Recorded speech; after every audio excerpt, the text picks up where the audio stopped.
ওই যে ক্ষমতায় গিয়ে যা হয় আর কি, ক্ষমতায় গিয়ে উনি এখন নানান রকমের মানে বকাবকি শুরু করতেছেন। যেই রকম বকাবকি করেছিল ওবায়দুল কাদের। উনি কিছুদিন আগে বাংলাদেশ ইসলামী ছাত্র শিবির ঢাকা বিশ্ববিদ্যালয়ের বিষয়ে একটা অভিযোগ করেছেন। উনি তো নিজেই একসময় ইসলামী ছাত্র শিবিরের জনশক্তি ছিলেন। উনি পারলে এটা চ্যালেঞ্জ করুক।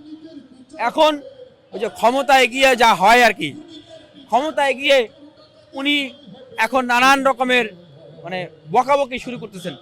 যেই রকম বকাবকি করেছিল ওবায়দুল কাদের, যেরকম বকাবকি করেছিল হাসান মাহমুদ, এবং এই আওয়ামী লীগের পতন হয়েছিল শেখ হাসিনার এরকম নিয়ন্ত্রণহীন বকাবকির কারণে।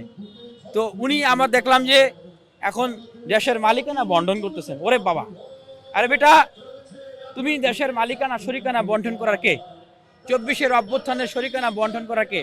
উনি নাকি ডিজিটাল আলেমদের, হ্যাঁ, তাদের নাকি তার পিছনে লেলিয়ে দেওয়া হয়েছে, তাদেরকে নাকি শরিকানা মালিকানা দিবে না। আর এই আলেমরা যদি রাজপথে না নামতো, তোমার মতো মাহফুজ আজকে মাস্টার মাইন্ড হইতে পারত না।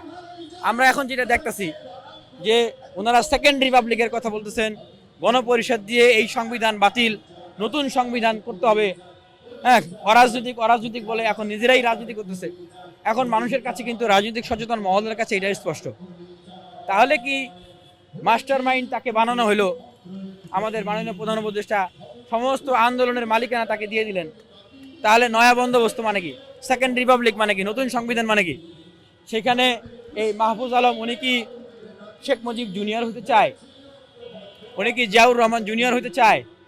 ওনাদের যে গং আছে, যে গ্রুপ যারা রাজনৈতিক দল করতেছে, সরকারের থেকে কিংস পার্টি বানাচ্ছে, ওনারা কি নতুন সংবিধানে নিজেদেরকে এই দেশের মালিকানা হিসেবে ঘোষণা করবে? এই প্রশ্নগুলো তো এখন সাধারণ মানুষ করতেছে। তা আপনারা যে নিরপেক্ষতা, নিষ্কণ্টকতা, যে জনপ্রিয়তার জায়গায় ছিলেন সাধারণ মানুষের কাছে, সেই জায়গাটাই কিন্তু এখন আর নাই। আপনারা অরাজনৈতিক বলে, এবং এখন এই যে আপনাদের যে মানে বিভিন্ন কর্মসূচি করতেছেন, এত অর্থবিত্ত, এগুলোর যে প্রশ্ন ছুড়ে দিচ্ছে মানুষ আপনাদের কাছে, আপনারা এগুলোর স্বচ্ছতার কোনো উত্তর দিতে পারতেছেন না। এবং আপনারা আবার নয়া বন্দোবস্ত, সেকেন্ড রিপাবলিক, নতুন সংবিধান, এই সমস্ত কিছুর কথা বললে মানুষ এটাই এখন মনে করতেছে যে নতুন সংবিধান, নতুন সবকিছু মানেই আপনারা এখন বাংলাদেশের মালিকানা নিজেদের নামে লিখে নেবেন।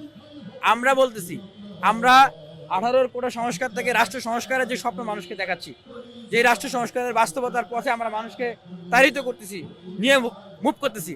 আমরা বলি যে বাংলাদেশে একটাই রিপাবলিক, 1971 সালে যে রিপাবলিক হয়েছিল, মহান মুক্তিযোদ্ধা। এরপরে 56 বছরে আমরা বাংলাদেশে কাঙ্ক্ষিত পরিবর্তন আনতে পারি নাই।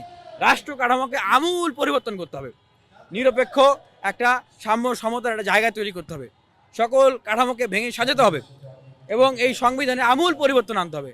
তার মানে এই সংবিধান ফালায় দিয়ে আপনাদের নামে বাংলাদেশকে লিখে দেয়া নতুন সংবিধান, সেইটা বাংলাদেশের মানুষ, আপনারা জরিপ করেন, দেখেন সেটা কত % মানুষ আপনাদের পক্ষে থাকে।